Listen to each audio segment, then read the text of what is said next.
En nombre de nuestros colegas de la red y el mío propio, es un honor para mí presentar esta iniciativa de innovación educativa por parte de la Escuela Superior de Economía. Iniciativa que surge de un grupo de profesores innovadores de distintas unidades académicas del Instituto Politécnico Nacional y de otras universidades. Me permito hacer la presentación de nuestros colegas que van a estar con ustedes en esta primera sesión. Está con nosotros el maestro, el candidato doctor Alfonso Vargas López, ¿sí?, de la Escuela Superior de Economía. También está con nosotros la doctora María Isabel García Morales, también de la Escuela Superior de Economía. Y atrás de cámaras, ahorita ustedes no los pueden ver, pero nuestros colegas que están en las diferentes sedes del instituto, como es en el caso de UPIXA, con el maestro Hipólito Antonio, y en el caso de Economía, con el maestro Ricardo Díaz. Es un equipo muy dinámico de colegas que están siendo parte de este nuevo repensar la economía. La agenda de ese seminario promete temas muy interesantes para todos los participantes que van a encontrar un espacio para poder intercambiar reflexiones sobre cómo elevar también la calidad del servicio académico que ofrecemos en el IPN. No quisiera dejar pasar la oportunidad también sin reconocer el esfuerzo de quienes hacen que estas sesiones sean posibles. En el caso de la Dirección de Cómputo y Comunicaciones, nuestros colegas liderados con el ingeniero Víctor Hugo Riveros, que es parte importante de este equipo de innovación educativa, y colegas como la maestra Luisa, el maestra Erika, Enrique Cordero, Salvador, Daniel.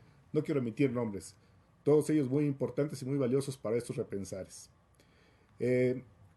Esperando que el seminario cumpla con las expectativas de ustedes para la reflexión, voy a darle la palabra al maestro Filiberto Cipriano Marín, director de Economía, quien nos hizo el favor, por cuestiones de agenda, no pudo estar con nosotros presencialmente, pero vamos a correr el video de bienvenida por parte del director. Adelante con el video, por favor.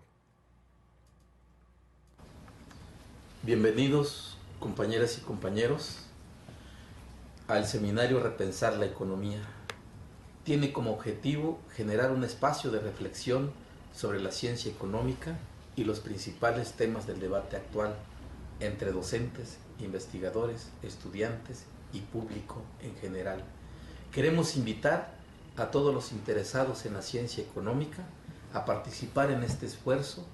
Agradezco el apoyo que nos ha brindado el coordinador de la red del seminario Repensar del IPN, el ingeniero bioquímico Víctor Hugo Luna Acevedo, así como a la Coordinación General de Servicios Educativos, a la Unidad Politécnica para la Educación Virtual, a la Coordinación General de Formación e Innovación Educativa.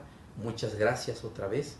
Asimismo, reconocer el esfuerzo de los docentes que han asumido la tarea de realizar las primeras 9 sesiones del seminario durante 2017, esperando que para el 2018 tengamos la oportunidad de realizar el segundo ciclo. En este esfuerzo participan economistas que se ubican en distintas unidades académicas del Instituto Politécnico Nacional con distintas perspectivas teóricas dentro de la ciencia económica. Bienvenidos a todos al primer ciclo Repensar la Economía. Hoy vamos a iniciar un proceso de rediscusión, análisis y consideraciones sobre lo que significa la economía actualmente. Este primer ciclo tiene como objetivo discutir algunos temas relacionados con el ámbito local. Vamos a hacer una serie de reflexiones a través de 9 sesiones. Arrancamos el día de hoy, 17 de febrero, y vamos a concluir el 17 de noviembre. Básicamente vamos a hablar sobre temas locales, incluyendo actividades agrícolas, finanzas públicas, presupuesto participativo, entre otros aspectos. El día de hoy arrancaremos con el tema gobiernos municipales, capacidades profesionales y oferta educativa, que va a dictar la doctora Rocío Huerta Cuervo. Este es un material que se publicó en el libro Los desafíos del desarrollo local, un esfuerzo que el Instituto Politécnico realizó con el fin de que hagamos una referencia básicamente al primer nivel de gobierno y la eficacia que tiene este en el ámbito de nuestro país. Discutiremos el tema de los municipios y haremos un análisis que será interesante para todos. Los invitamos a participar. ¿Saben? Sobre las dinámicas de participación. Toda la información sobre este seminario de Repensar la Economía se encuentra en nuestra página web, que es https://// seminario repensar la economía .wordpress.com. En esta página podemos encontrar la manera para podernos registrar. Es importante señalar que debido a que este seminario empieza el día de hoy y todavía faltan varios alumnos que no se registran, tendrán todo este mes de febrero para registrarse. La dinámica de trabajo es que los ponentes con anticipación han enviado sus trabajos de investigación. Los alumnos, los participantes en el seminario, leerán estos ensayos, estos trabajos, para que puedan participar durante la sesión y también durante los foros. Estas videoconferencias se transmitirán en varias unidades académicas. Ahorita se está retransmitiendo en UPIXA y en la Escuela Superior de Economía. La duración del seminario será de 126 horas, repartidas de la siguiente manera. 72 horas es sincrónico en las sesiones diálogos y foro. 36 horas es asincrónico mediante la lectura de los textos. 18 horas elaboración del trabajo final. En la misma página que señalé viene la forma de evaluación. Prácticamente ahí se determina, para que ustedes acrediten este seminario y obtengan su constancia, la lectura y análisis del ensayo y del artículo que se está abordando es 15%. Participación en el diálogo de la sesión, 15%. Participación en los foros de discusión, 30%. Y el ensayo final, 40%. En la pestaña de evaluación vienen los criterios de cómo se deben de hacer cada uno de estos rubros de evaluación. Repito, toda la información se encuentra en nuestra página web de nuestro seminario, https:/// seminario repensar la economía .wordpress.com.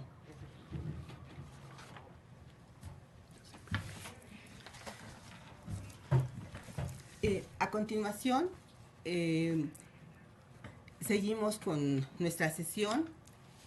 El día de hoy toca la presentación de la doctora Rocío Huerta Cuervo, Corresemblanza.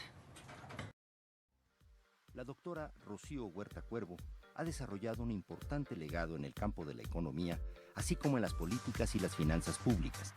Cuenta con un doctorado en políticas públicas con especialidad en estudios organizacionales e institucionales, además de una maestría en políticas públicas, un diplomado en econometría, una especialización en finanzas públicas y, por supuesto, es licenciada en economía, egresada de nuestra casa de estudios, el Instituto Politécnico Nacional.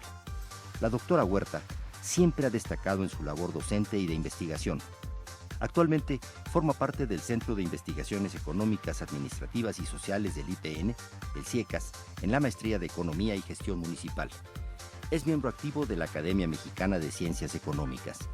Dentro del IPN, forjó una importante carrera como directora del Centro de Formación e Innovación Educativa, así como en estudios profesionales en Ciencias Sociales y Administrativas. A su vez, se desempeñó como coordinadora general del Programa Institucional de Tutorías y jefa de la División de Operación y Evaluación Académica. También participó como asesora externa en la Unidad de Análisis Político de la Presidencia de la República. Por otra parte, ha realizado numerosas publicaciones, entre las que destacan Gobiernos municipales, capacidades profesionales y oferta educativa, en el libro Los desafíos del desarrollo local. El IPN y su estructura de gobierno, en el libro Construyendo gobernanza académica en el IPN, así como La reprobación, y la deserción estudiantil en el área de Ciencias Sociales y Administrativas del IPN en el libro Economía del Conocimiento y Globalización, entre otras. Doctora Rocío Huerta, te damos la más cordial bienvenida. Nos da mucho gusto que inicies este seminario. El día de hoy vamos a abordar, a discutir sobre tu artículo, Gobiernos municipales, capacidades institucionales y oferta educativa, que se ha publicado en el libro Los desafíos del desarrollo local, publicado por CIECAS y por la Red de Desarrollo Económico. Este libro se gestó en el seminario Desafíos del Desarrollo Económico Local, impartido en el CIECAS por Vázquez Barquero. Una de las inquietudes que tú expresas en este ensayo es cómo los problemas de capacidad institucional que se presentan en los municipios afectan la gestión y la provisión de bienes y servicios públicos locales, y cómo y en qué medida las universidades pueden contribuir, ¿verdad?, a eficientizar estas gestiones de gobierno. Yo te haría, en este sentido, una pregunta. ¿Cómo definir las capacidades institucionales y por qué son importantes para eficientizar los servicios públicos locales? Otra pregunta que creo que sería interesante saber tu respuesta: ¿cómo tendría que ser la cooperación, coordinación de los centros educativos con las administraciones estatales y municipales? En tu libro, en este artículo, tú afirmas que la debilidad de las capacidades institucionales, estructurales, condiciona la vida en las entidades y los municipios. A mí como ciudadano, ¿en qué me beneficia o en qué me perjudican las debilidades institucionales que tienen los municipios o los gobiernos estatales? Eso es un poco para empezar el debate. Invitamos a las distintas unidades académicas, todos los que nos están siguiendo, a que nos hagan sus preguntas sobre esta lectura que tengan, para que a continuación también, después de la presentación, la doctora Rocío Huerta las pueda atender. Sí, muy buenas tardes tengan todos ustedes. Antes que nada quiero agradecer a todas las autoridades que han hecho posible el que este seminario Repensar la Economía arranque el día de hoy, y a todos los profesores, alumnos que se han involucrado con esta actividad. Voy a auxiliarme de una presentación, no para reiterar los aspectos que están en el texto, que todos ustedes ya conocen, sino para contextualizar precisamente la presentación que hoy vamos a analizar. El guión breve de mi intervención será ese que tienen ustedes en pantalla. Primero, el concepto de capacidades, las instituciones municipales, las capacidades institucionales municipales y las necesidades de vinculación entre los centros educativos y los gobiernos municipales. Bien, vamos a empezar. Se entiende por capacidades institucionales, de acuerdo al Programa de las Naciones Unidas para el Desarrollo, el proceso mediante el cual las personas, si le podemos dar clic para que continúe la presentación, el proceso mediante el cual las personas, las organizaciones y las sociedades obtienen, fortalecen y mantienen las aptitudes necesarias para establecer y alcanzar sus propios objetivos de desarrollo a lo largo del tiempo. Para el enfoque del PNUD, el desarrollo de las capacidades está vinculado a la transformación o modificación que desde adentro las unidades, esto es, las personas, las organizaciones y las sociedades, puedan realizar. Este enfoque de capacidades identifica la interrelación entre el contexto de las organizaciones y los actores dentro de ellas en el proceso de construcción de capacidades. Supone que la construcción y el fortalecimiento de las capacidades depende de las condiciones de estos tres entes y la forma en cómo se actúa en ellos y los vínculos que se establecen. Como se puede observar, la persona en su interacción dentro de las organizaciones y en los contextos sociales determinados es el centro de la construcción y desarrollo de las capacidades en la medida que de ella depende de los grupos en los cuales participa y de sus vínculos que establecen la transformación de los códigos de comportamiento, estructuras y normas de una organización, así como las condiciones del contexto. Este enfoque de capacidades cuestiona el hecho de pensar que una localidad, un municipio, una organización se va a desarrollar exclusivamente por la existencia de un buen programa, o de tecnología, o de especialistas, o de recursos económicos.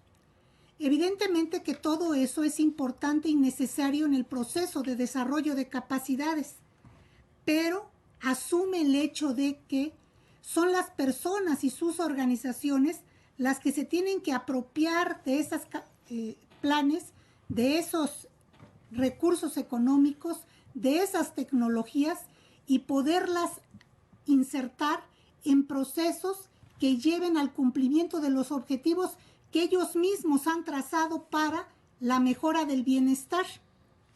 De esta manera, evidentemente, que una condición muy importante para poder desarrollar esas capacidades en el ámbito local tiene que ver con la descentralización de las facultades que las propias instancias tengan.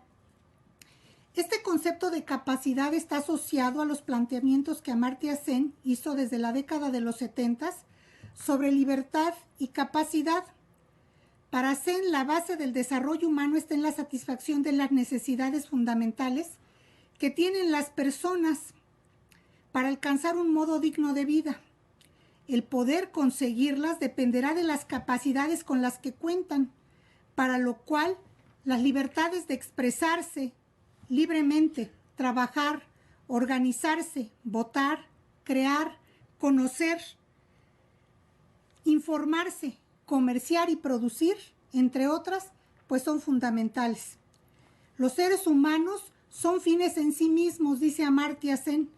Por ello, la ampliación de libertades sustantivas es expresión de las capacidades humanas para vivir la vida que tienen razón para desear. El mercado para Amartya Sen no necesita justificación. Es parte de la forma en que los seres humanos viven e interactúan. El mercado es importante para el crecimiento económico, para enriquecer la vida de las personas. Lo importante para Sen es que el mercado es producto de la libertad económica, del comercio, de la producción y del trabajo. Para Sen, las libertades económicas, sociales y políticas, la transparencia y la seguridad personal se influyen mutuamente y mejoran la vida de las personas. En ese sentido, si por favor le damos clic a la siguiente lámina, en ese sentido, el marco en el que viven las personas y pueden desarrollar esas capacidades juega un papel fundamental. Y es ahí donde el concepto de instituciones entra en juego.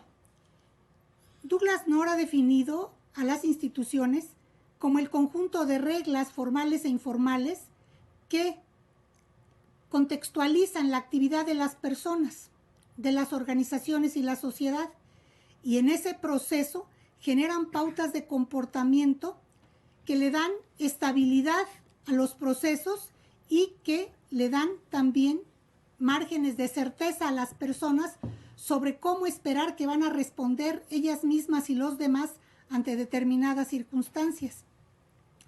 Las instituciones formales, esto es, las leyes, los reglamentos, los manuales, ayudan a trazar pautas de comportamiento a la vida diaria, a disminuir la incertidumbre. Esas reglas formales en combinación con pautas de comportamiento informal como son los códigos de conducta, los aspectos que tienen que ver con la cultura y las tradiciones, conforman lo que Douglas North nos dice son las instituciones. Entonces, son el marco en el cual las organizaciones y las personas se desarrollan.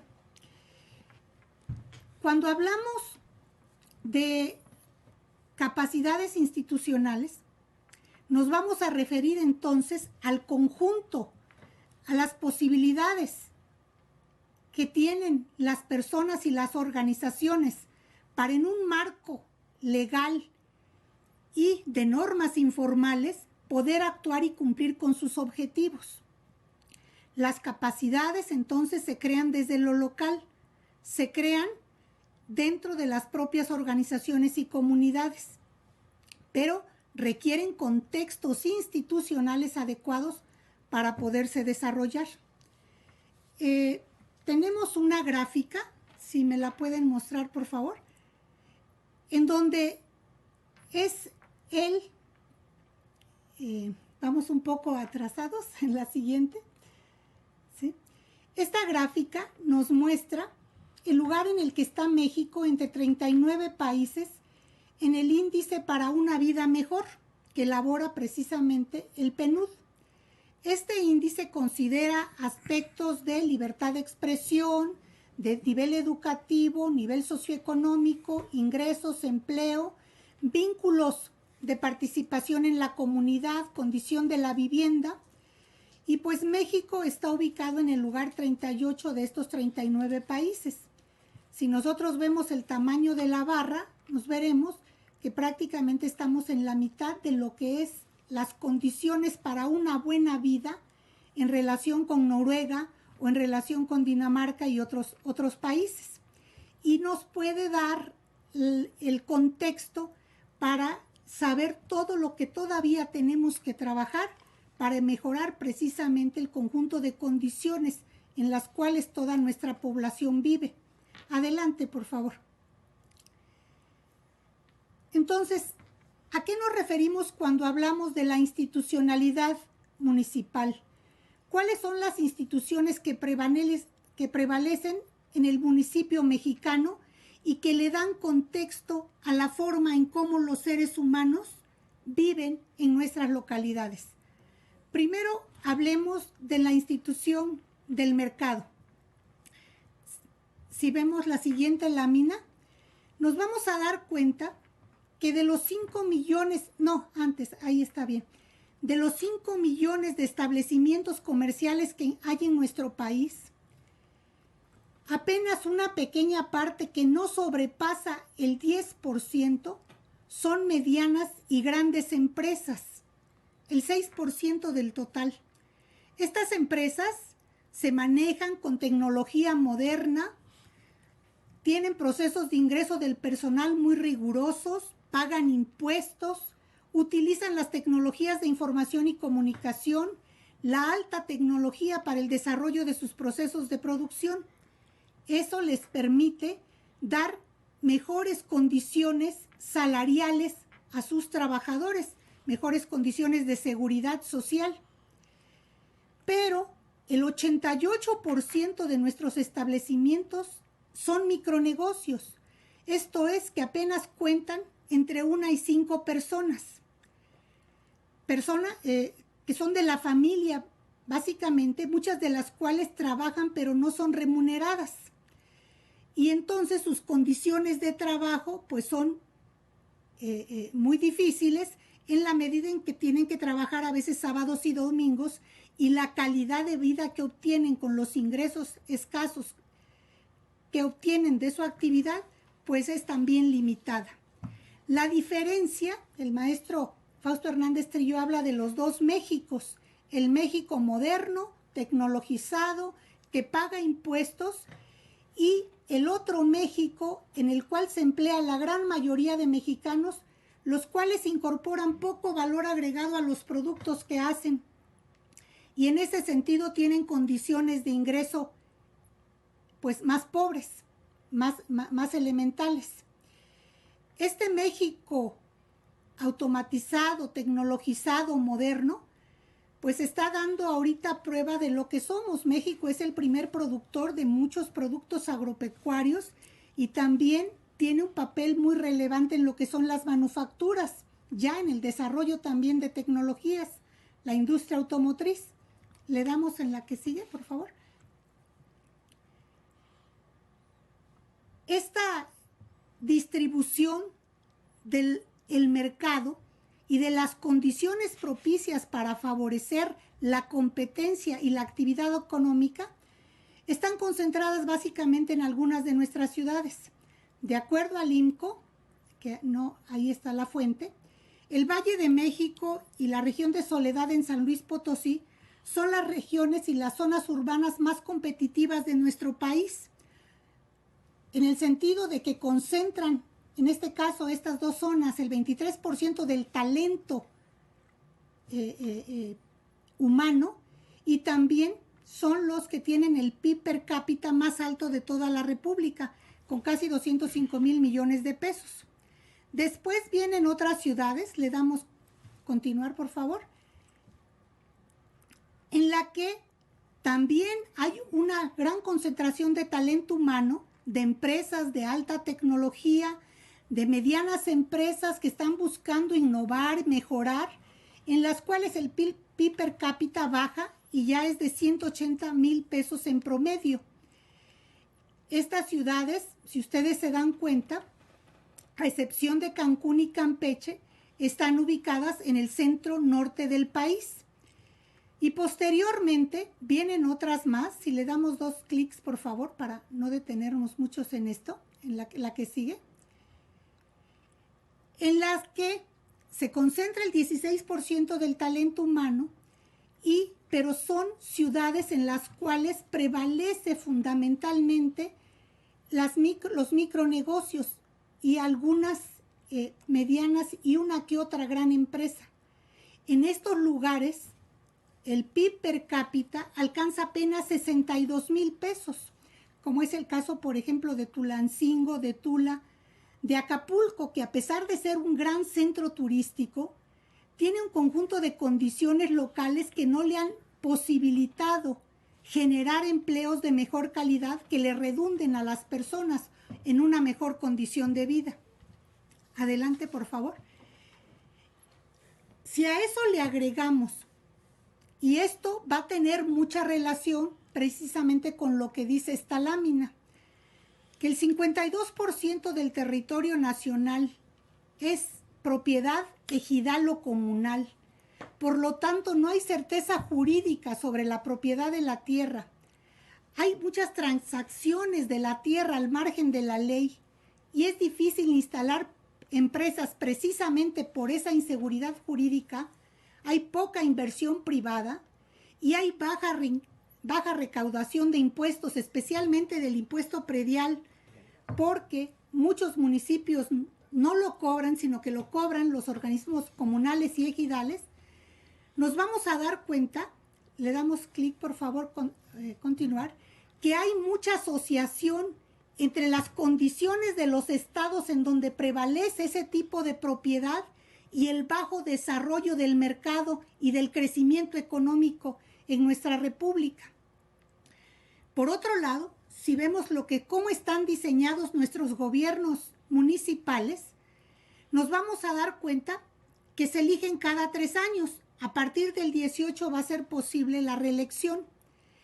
Que en los gobiernos municipales no hay servicio profesional de carrera. Que cuando llega un presidente municipal llega con todo su equipo y eso hace que las pocas capacidades que se habían construido previamente se desvanezcan o se pierdan y entonces el gobierno poco se fortalezca en el ámbito municipal. Los programas que se dan en los gobiernos municipales tenemos muy poca evaluación sobre cuáles son sus resultados. Hay poca evaluación y eso lleva a que muchos se mantengan de manera inercial. Y a su vez tenemos también instrumentos o mecanismos de participación ciudadana todavía limitados.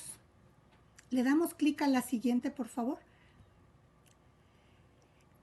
Esta escasa participación ciudadana, cuando nosotros nos referimos a capacidades institucionales, no nos referimos exclusivamente a las capacidades gubernamentales, sino a las capacidades que los gobiernos municipales, en conjunción con la sociedad, con los empresarios, con las universidades y con la ciudadanía, logran desarrollar. Y eso les permite que los planes que elaboran, que la tecnología que utilizan, que las normas que definen se cumplan y puedan ser aprovechadas de mejor manera en beneficio del conjunto de la sociedad. En México, como lo dice el texto que ustedes revisaron, la participación ciudadana se da en muchas ocasiones para demandas específicas y concretas, para cumplir con los aspectos elementales, el pavimento, la luz, el agua que no se tienen. Pero cuando se trata de pasar a otro nivel de participación ciudadana que incide en el mejor desempeño del gobierno, pues esto ya lo vemos muy poco. Este mapa, que está tomado del programa sectorial de desarrollo agrario y territorial, nos indica el nivel de conflictividad que se da en los estados de la República. Si ustedes se dan cuenta, la parte roja son los estados en donde hay un mayor nivel de conflictividad social. Este nivel de conflictividad social corresponde con el poco desarrollo del mercado interno y también con el hecho de que en esos estados predomina lo que es la propiedad ejidal y comunal, particularmente comunal, como en el caso de Oaxaca. Entonces, el fortalecimiento de las instituciones y el fortalecimiento del mercado interno se vuelven un elemento fundamental para mejorar la calidad de vida de las personas, para mejorar sus niveles de ingreso. Pero evidentemente que con reglas en las cuales las empresas no se pueden asentar con seguridad y los negocios no se pueden desarrollar de manera eficiente, pues difícilmente vamos a poder modificar o cambiar la condición social en que viven las personas. En Oaxaca, más del 85% de los negocios están en la informalidad, el empleo es informal. Entonces, hay una correspondencia muy grande entre las formas de propiedad, el desarrollo del mercado interno, el desarrollo de la competencia y la calidad y los niveles de vida de las personas. Adelante, por favor. Desde el punto de vista de lo que son las finanzas municipales, y es algo que se aborda en el texto, la mayor parte de nuestros municipios son dependientes financieramente de los recursos centrales. Si vemos esa gráfica, vamos a ver ahí como la que ocupa una mayor proporción es la azul, que tiene que ver con la dependencia de los recursos federales. Y apenas en promedio, un 20 y tantos % tiene que ver con los recursos generados de manera propia. En nuestro país hay más de 1,300 municipios que tienen una autonomía financiera menor al 10%. Esto quiere decir que de todo lo que gastan, solamente el 10% lo generan de manera interna en sus propios municipios con su propio esfuerzo. Entonces, ¿a qué se debe esto? En mucho se debe al esquema, en la forma en cómo se plantearon originalmente el otorgamiento de los recursos federales a los estados y municipios. Durante mucho tiempo, todas las fórmulas de distribución ponían mucho acento en que donde había más rezago, había que dar más recursos, generando un círculo vicioso e inercias en las cuales pues a los estados les convenía tener mayor rezago porque tendrían mayores recursos. Todavía el Fondo de Aportaciones Federales, el ramo 33, en sus fórmulas de distribución, toma en cuenta el nivel de rezago local para la distribución de los recursos federales. El de participaciones federales ya no lo hace así. Las participaciones federales estimulan ahí donde hubo mayor crecimiento económico, donde los municipios fueron capaces de recaudar más impuestos locales, ¿verdad? Y en función también del número de población, que es un factor distributivo muy importante. Entonces, vamos a darnos cuenta cómo en los últimos 15 años, ese panorama general que se ve en la gráfica ha venido cambiando de manera muy importante. Ya tenemos estados de la República y municipios dentro de esos estados en los cuales están teniendo niveles de recaudación superiores al 30%. Y nos vamos a dar cuenta que esto está muy vinculado con la promoción de la actividad económica local, con la regularización de los predios y una mejora en el cobro de impuesto predial, y con el hecho de que los ciudadanos tienden a cumplir con la ley porque se dan cuenta de que sus gobiernos les están respondiendo en la mejora de los servicios locales. Pero todavía no ocurre así en toda nuestra república. Son los mismos estados que vimos marcados con rojo, aquellos donde hay menores servicios públicos, donde los niveles de recaudación son muy bajos y donde entonces el gobierno no juega todavía un papel completamente satisfactorio en la mejora de las condiciones de vida de los pobladores.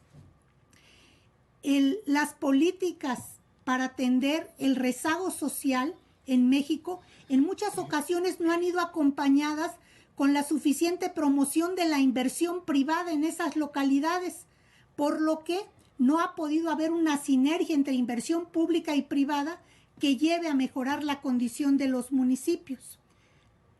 En mucho esto no se da, como ya lo comentaba previamente, por el hecho de que no tenemos los mejores marcos institucionales desde el punto de vista de las reglas sobre la tenencia de la tierra que lo permitan. Y por eso el comercio informal y el empleo informal es el que más tiende a crecer en esos lugares. Entonces, este panorama, lo que el texto insiste, es que este panorama diverso de nuestro país requiere políticas diferenciadas, pero también requiere el desarrollo de capacidades locales desde el punto de vista de lo que es la formación profesional. Si le damos clic a la siguiente lámina, de lo que son los gobiernos municipales, de lo que es la mejora de las reglas que gobiernan a un municipio, de lo que es la participación ciudadana corresponsable con la acción gubernamental, ¿sí? De lo que son las estructuras de cooperación con otros municipios y de trabajo interno. Todo eso no se logra por decreto, todo eso no se logra porque un plan nacional de desarrollo diga que deben tener un mejor comportamiento y desempeño los municipios en su trabajo con la ciudadanía. Eso se logra con el esfuerzo cotidiano en lo local de los agentes que actúan en una municipalidad. Por eso, de ahí la importancia de que las universidades incidan e intervengan como un sector privilegiado de la vida municipal en lo que es en la mejora de estas capacidades locales. Los municipios cambian cada 3 años. La mayor parte del personal de los municipios, casi el 60%, rotan por igual cada 3 años. Pero las universidades continúan ahí. Entonces, los empresarios continúan ahí. Es fundamental, la ciudadanía sigue viviendo ahí pero en muchas ocasiones están esperando que sea exclusivamente la acción del gobierno la que resuelva los problemas. Entonces, se requiere una acción, evidentemente que el gobierno juegue un papel central, pero también, como en alguna pregunta se empieza ya a formular, de las que nos están haciendo, no siempre tenemos a los gobiernos más responsables en el ámbito municipal, estatal o federal. México tiene un severo problema de corrupción en todas sus instancias de gobierno. ¿Cómo se va a resolver la corrupción? ¿Encerrando a una persona en la cárcel? Creo que cuando se justifica eso es necesario. Pero se va a lograr acabar con la corrupción si tenemos mejores procesos de evaluación de la acción pública y una mayor supervisión y vigilancia ciudadana a la acción del gobierno. De tal manera que aunque haya personas que quieran abusar de los recursos públicos en una localidad, la ciudadanía, las empresas, las universidades no se lo permitan. Entonces requerimos fortalecer esas capacidades de vigilancia ciudadana hacia el ejercicio de los gobiernos locales, de tal manera que el quehacer del gobierno, como dice Amartya Sen, se corresponda con las necesidades de construir una mejor vida para todos los que en las localidades participan. Esta es la idea central del texto. Hasta aquí la voy a dejar. Vamos a esperar con mucho gusto que ustedes empiecen a interactuar en el chat, en el foro que se ha abierto en nuestra página, para poder a lo largo de todos estos siguientes 30 días poder comentar en relación a este texto y a la charla que hoy se ha dado. Muchas gracias. Rocío, te vamos a agradecer tu gran exposición. Me parece que podríamos intentar ver la posibilidad de enlazarnos con los compañeros de la Escuela Superior de Economía. Pediría yo que nos indiquen si es posible esto para que arranquemos con esta interacción. Entonces, en el casco de Santo Tomás, que nos digan si están listos para hacer algún tipo de comentario, alguna pregunta, nombre y materia que imparten o algún comentario adicional, por favor. Nombre y materia que imparten o algún comentario adicional, por favor. Claro que sí, muchas gracias, doctor Alfonso. Mi nombre es Josefina Hinojosa, soy docente de esta escuela, imparto la materia Estado y Sociedad y tengo dos preguntas para la doctora Rocío Huerta. Ella menciona que entre las realidades y las problemáticas de los municipios y propone como solución profesionalizar, integrar equipos de trabajo a través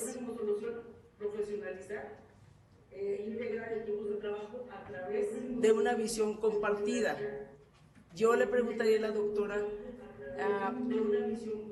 cuáles materias o cuáles maestrías, licenciaturas o especialidades considera necesarias para darle viabilidad a esta problemática que tiene que ver con los municipios en el ámbito de la capacitación profesional.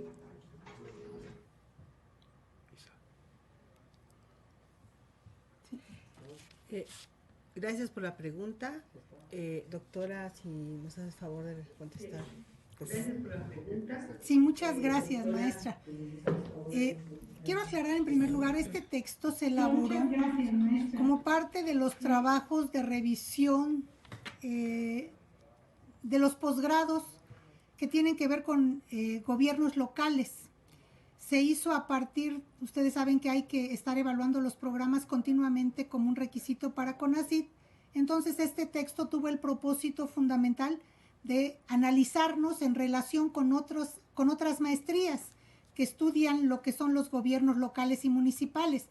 Por eso en el texto no nos adentramos mucho en lo que era los estudios a nivel licenciatura, pero claro que es muy importante. Miren, según las carreras a nivel licenciatura brindan a las personas competencias muy importantes para su desempeño profesional.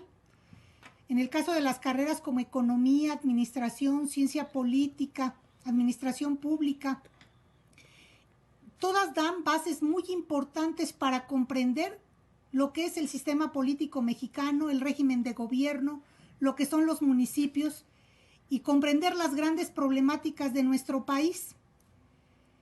Pero precisamente como tenemos un país muy diverso, y si bien algunas problemáticas y condiciones de los municipios pueden ser semejantes, nos vamos a dar cuenta cuando yo estudiamos los aspectos concretos de los municipios, es que sus realidades tienen que ver con una historia, con un proceso, con condiciones muy concretas a las cuales se requiere darle solución a partir de esas necesidades concretas.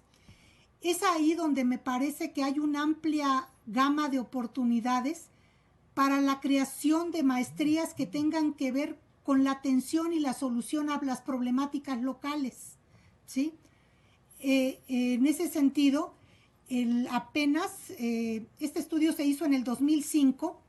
Ahorita no creo que haya más de 15 universidades que oferten programas de maestría en los aspectos de gobierno municipal y desarrollo municipal en nuestro país. Y somos 32 entidades y son 2.456 municipios y las 16 delegaciones del Distrito Federal. Entonces, creo que sería fundamental para fortalecer esas capacidades locales que hubiese más interés por crear este tipo de programas en los ámbitos locales para tratar de que los estudiantes con sus trabajos de tesis, con sus seminarios, buscaran dar respuesta en los aspectos de desarrollo normativo, de participación ciudadana, de las estructuras de gobierno, del desarrollo y de la promoción de la inversión privada, ¿sí? De la atención de lo que son las necesidades ahora de las empresas en materia de comercio internacional y exportaciones de manera mucho más concreta, ¿sí? Hay muchos municipios que no saben, por ejemplo, cómo colocar un producto en el comercio internacional, ni siquiera en las grandes ciudades. Entonces, eso nos podría ayudar a acercar en el tiempo el desarrollo de esas capacidades en lo local. Las instituciones de educación superior bien podrían fungir, como ya lo hacen en algunos estados de la República, como coordinadoras del proceso de sinergia entre las empresas, el gobierno y la ciudadanía para evaluar las acciones del gobierno y para que no porque entra un nuevo partido a un municipio, todo se venga abajo, sino lo que estuvo bien hecho pudiera continuarse con ello y solamente rectificar o profundizar las acciones en aquello que sea necesario. Sí, porque también luego muchos presidentes municipales creen que hay que reinventar a nuestro municipio cada 3 años y no es así. Evidentemente que hay muchos esfuerzos muy importantes en los municipios y esos deberían buscar rescatarse. Pero si estas instancias externas al gobierno municipal no intervienen, pues difícilmente se pueden generar esas lógicas de construcción colaborativa que son muy importantes a nivel municipal. Gracias. Muy bien, agradecemos la participación.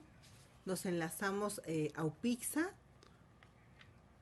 Maestro Hipólito Antonio, ¿hay alguna participación, alguna pregunta? Sí, claro. Quisiera primero comentar en relación a la tenencia de la tierra ejidal. En los 90, con el sexenio de Salinas, se hizo una reforma en la cual se puede privatizar el ejido. En ese sentido, de los 27,000 ejidos que tenemos en el país,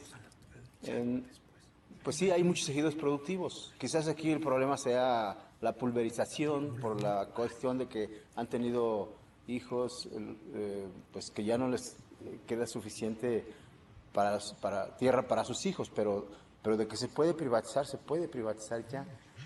Y en ese sentido también la parte del trabajo informal.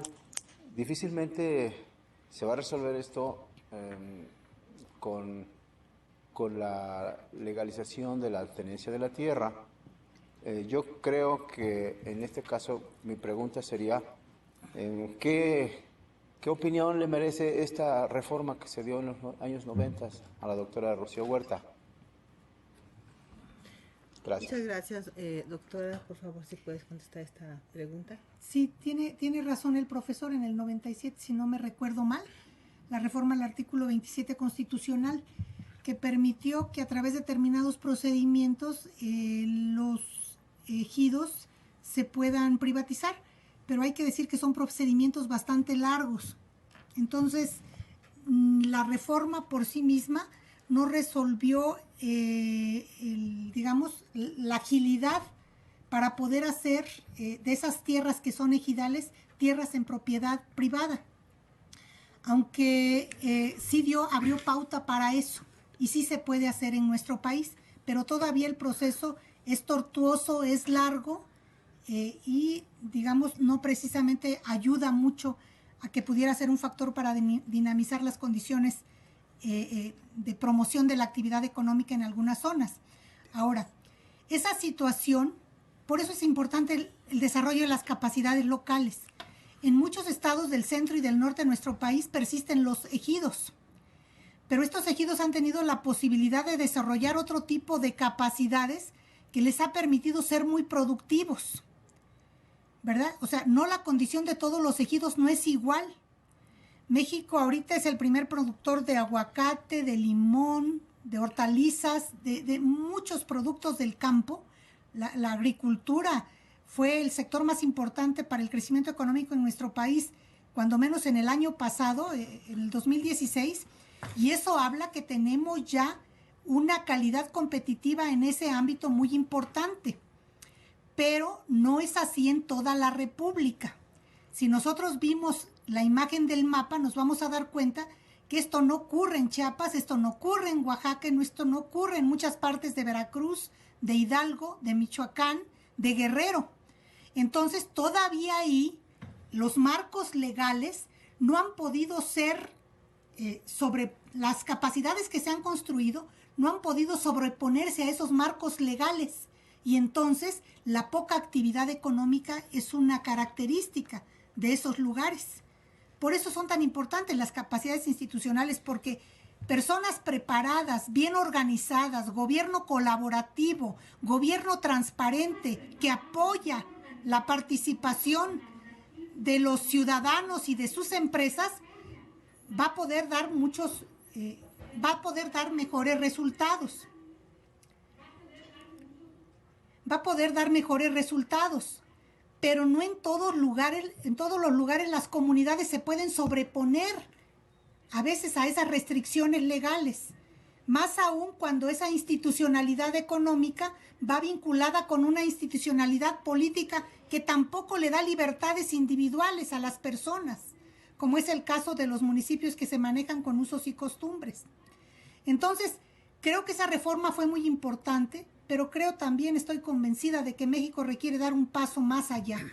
Requiere avanzar a una reforma profunda de lo que es el régimen de propiedad comunal, que permita que los comuneros puedan invertir mejor en sus tierras, que la iniciativa privada pueda invertir mejor en esos lugares y que pueda haber una seguridad jurídica sobre las inversiones que se realizan, y que también permita a los municipios poder cobrar sin el problema que se da actualmente de la doble tributación, porque por un lado cobran los organismos comunales y por otro lado cobra el municipio, lo que es la doble tributación en materia de impuesto predial.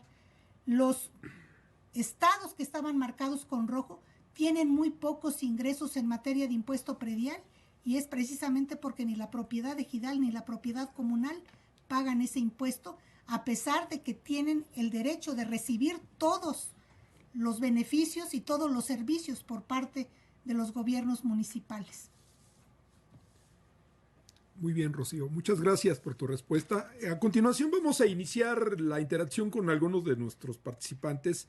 Tengo yo por acá una pregunta de Gabriela Araceli Cardona Reséndiz, de la Escuela Superior de Economía. La voy a leer textual.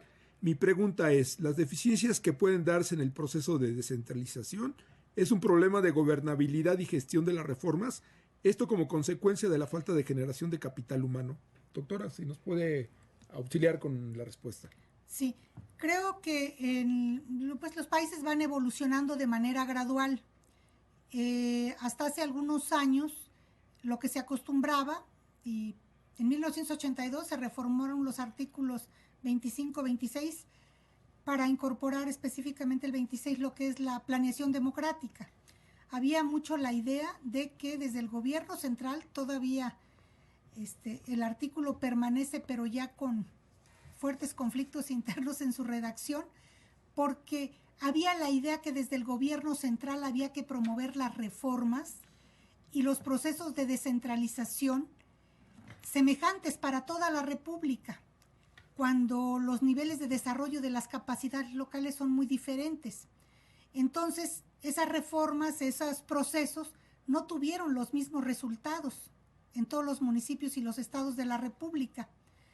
Entonces, hoy hay una mayor conciencia de parte de los gobiernos de que es importante considerar las realidades específicas de cada estado y de cada localidad. Por eso, desde la teoría, desde el estudio de lo que son los procesos de federalismo y de descentralización, se insiste mucho en que los procesos de descentralización promovidos por el gobierno federal no tienen necesariamente que ser homogéneos. En el 92, si no me recuerdo mal, se dio el proceso de descentralización en materia educativa.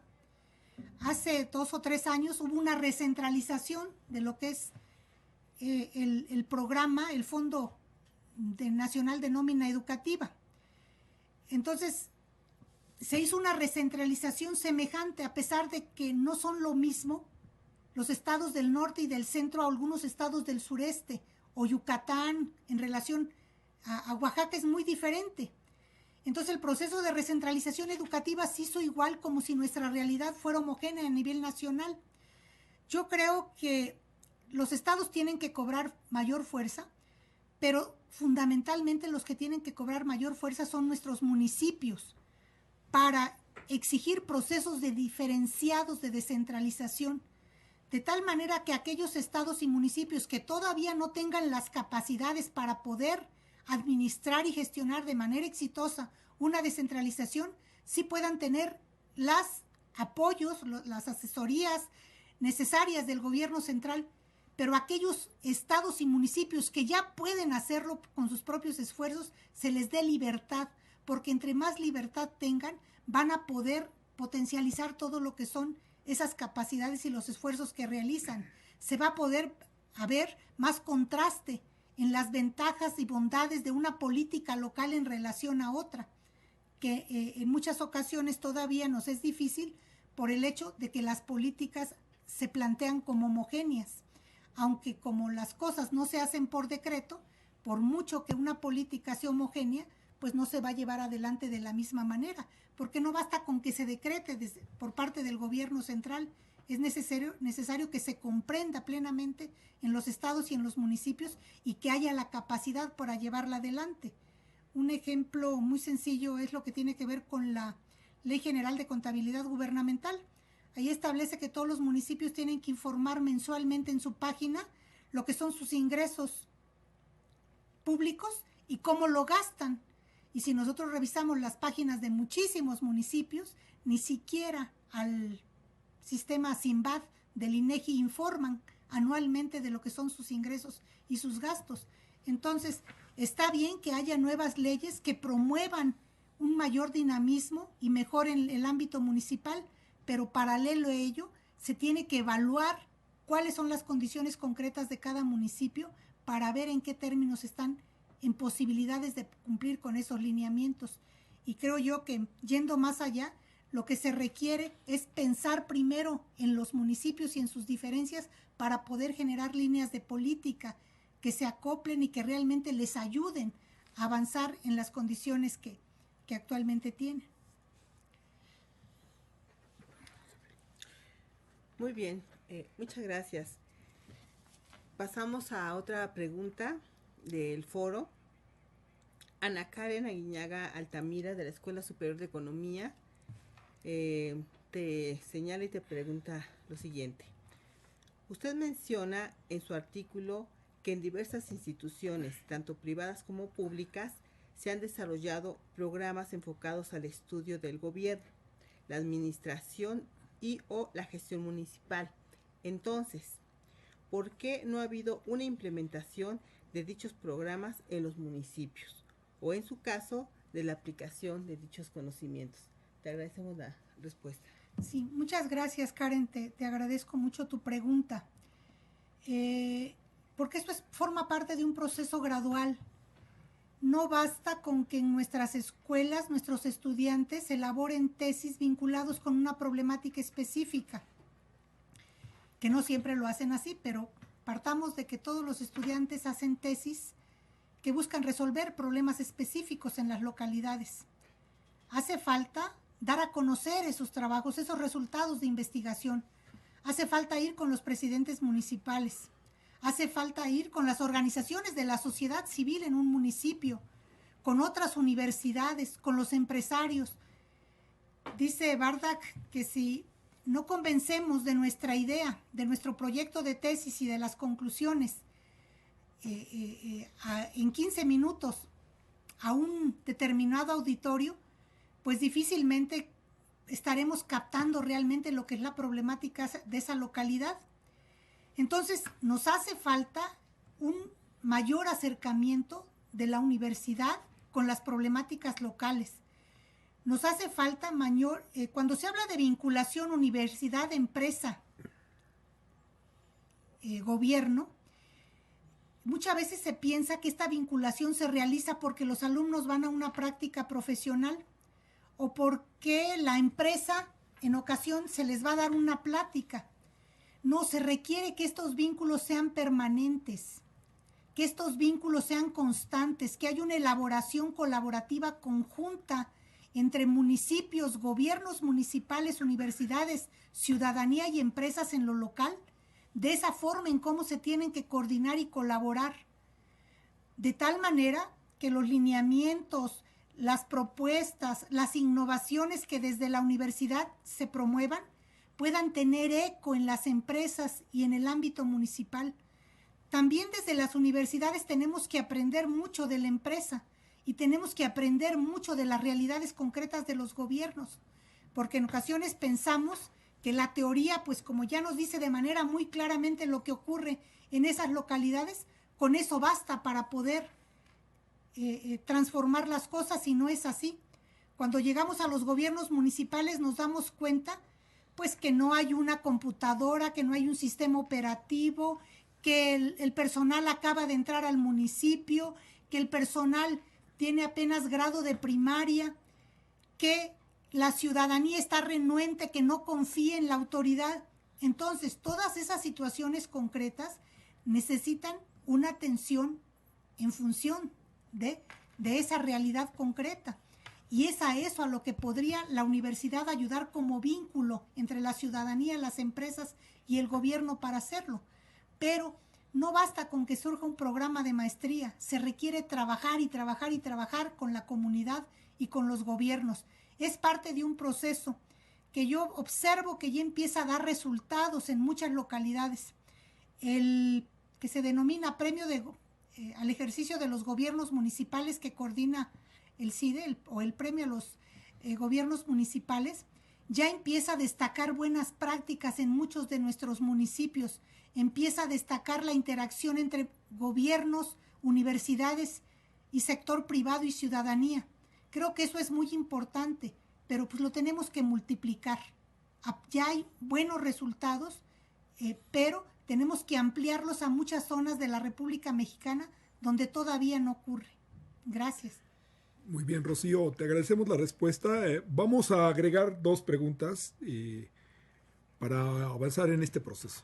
Genoveva Barrera Godínez nos pregunta, voy a resumir, ¿existen condiciones o restricciones por las cuales los municipios para hacerse de sus propios recursos? También nos pregunta, ¿se podrían iniciar programas de jóvenes de licenciatura para este tipo de investigaciones? Rocío, por favor. Creo que sí, que sería muy, muy importante que desde el nivel licenciatura se buscara estudiar la realidad local, la realidad municipal. Sería muy importante y podría ayudar mucho a fortalecer esta carencia de capacidades profesionales que a veces existen en nuestras localidades. Creo que una forma, los municipios que han tomado la decisión del desarrollo local en sus manos, hoy empiezan a mostrar realidades muy, muy positivas. Los municipios que promueven la inversión privada, que promueven la generación de empleos formales, los municipios que buscan que su municipio destaque en el aspecto turístico, mejorar la infraestructura municipal, evidentemente que van a tener mejores condiciones para tener una mejor recaudación. Los que modernizan su catastro, los que amplían la base gravable en el catastro, que incorporan a nuevas familias para el pago de impuesto predial, están teniendo muy, muy buenos resultados. Entonces, todo eso lo puede hacer el municipio. Al municipio, el artículo 115 constitucional lo faculta para organizar su hacienda pública, para proponer a sus congresos locales los ingresos que van a recibir a través de su hacienda local, los impuestos que van a cobrar, los derechos, los aprovechamientos y los productos. Si un gobierno municipal, por quererse ver bien políticamente, no cobra multas porque la gente no paga impuesto predial, pues le va a estar haciendo un grave daño al municipio. Hay estados y hay municipios que cobran puntualmente esto, y como eso después se puede ver traducido en mejoras para los ciudadanos, pues evidentemente lo hacen con mucha firmeza y lo hacen con mucha decisión. Entonces, pero para eso se requiere tener equipos preparados en el gobierno municipal, ¿verdad? Entonces, creo que hay muchas formas de mejorar las finanzas públicas locales, pero lo más importante es que hay un gobierno que esté claro y comprometido con la idea de que puede ser un factor para la mejora municipal. No todo lo tienen que estar esperando del gobierno estatal o federal. Pueden ellos generar muchas inercias muy importantes que permitan generar un crecimiento local, un desarrollo endógeno, un desarrollo que aproveche todo el conocimiento de lo que hay nacional e internacionalmente, pero que busque la generación de empleos en la localidad. Si hay más empleos, hay mejores ingresos. Si hay mejores ingresos, la gente está en mejores posibilidades de pagar impuestos. Y si hay un gobierno firme, transparente, pues evidentemente que eso va a ayudar mucho más. Gracias. Gracias, doctora, por esta respuesta. Tenemos a Araceli Cardona, de la Escuela Superior de Economía, en nuestro foro de nuestro seminario. Ella comenta y te pregunta lo siguiente. Dice, es una realidad que los programas de estudio que tenemos en la academia, la mayoría de las veces distan de las necesidades de los gobiernos, pues estos requieren mayor aplicación del estudio de técnicas. Esto a su vez requiere un reforzamiento de las partes, un reforzamiento de lo que se imparte en la cátedra y de lo que obtiene el alumno. Sin embargo, dice que hay formas a nivel licenciatura en donde las escuelas ofrecen servicios a la comunidad, a las comunidades en brigadas de apoyo a localidades marginales en su mayoría. Es factible que los maestrantes no solo generen tesis teóricas, sino que además se les exija aplicación de sus trabajos, claro, en la medida de lo posible. Dice que al entrar en un trabajo de campo, el alumno también puede generar habilidades de liderazgo. Pues en México aún no tenemos un modelo de liderazgo bien establecido que favorezcan la gobernabilidad. ¿Qué respuesta le das a Araceli Cardona, doctora? Araceli, muchas gracias por tu comentario. Creo que hace falta fortalecer mucho las capacidades de vinculación de nuestros centros educativos con, insisto, las realidades locales, con los gobiernos municipales y con el sector empresarial. El servicio social que se hace es un buen instrumento para lograr esa vinculación.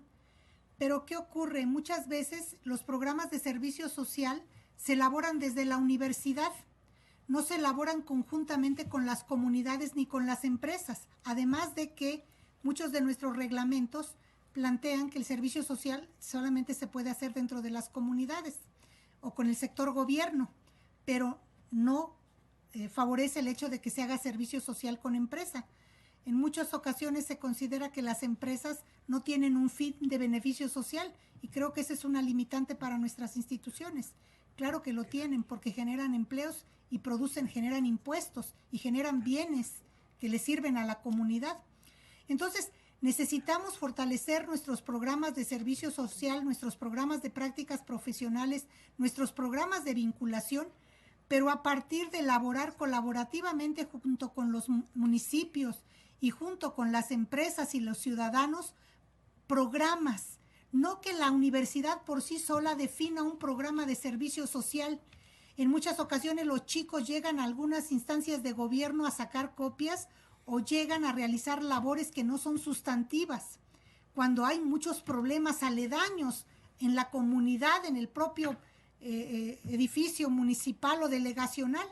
Entonces es fundamental que haya un trabajo de coordinación, pero mucho más profundo entre las tres instancias. A eso es lo que se conoce como el modelo de la triple hélice, cuando las industrias, el gobierno y las universidades elaboran conjuntamente los planes de vinculación que tienen que llevar adelante. Creo que México ya está avanzando en ese terreno. Hay muchos clústeres donde se tratan de conjuntar esas capacidades, pero también es cierto que todavía muchas de nuestras instituciones no lo hacen de manera suficiente ni con la profundidad que esto requiere. Me parece que tienes mucha razón.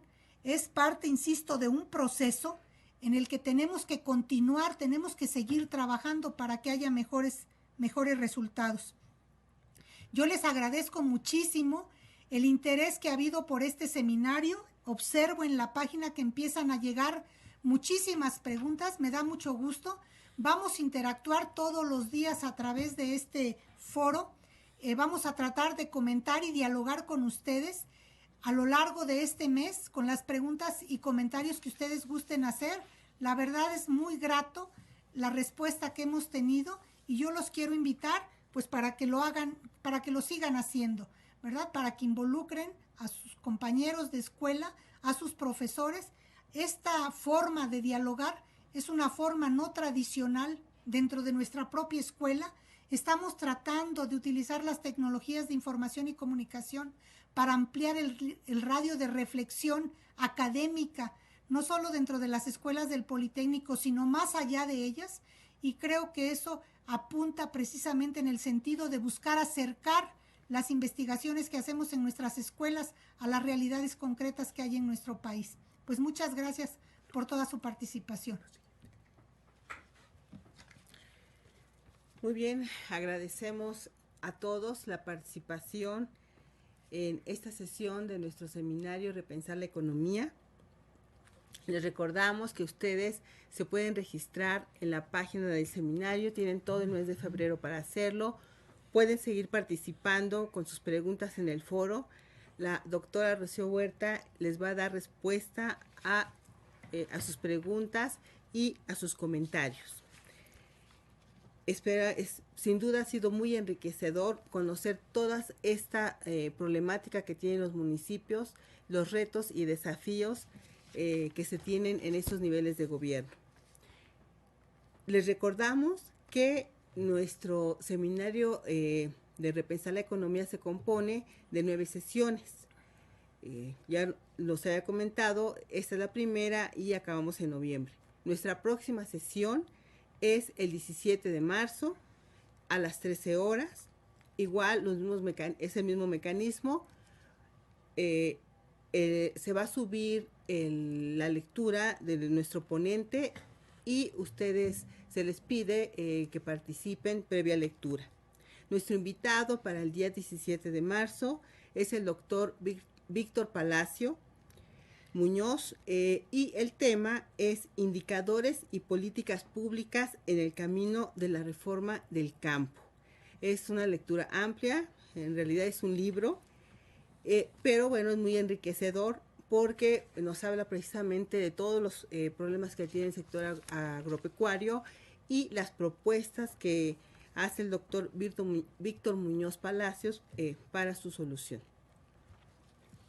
Quisiéramos agradecer también la participación de los compañeros en la Escuela Superior de Economía, en UPIXA, y bueno, hacer la invitación a que todo el mundo participe con nosotros. Este es un espacio de reflexiones, repensar la economía. Quedamos pendientes para vernos en las siguientes sesiones. Los invitamos a que lean el texto, a que hagamos la reflexión colectivamente. Muchas gracias por su participación. Hasta luego. Hasta luego. Hasta luego.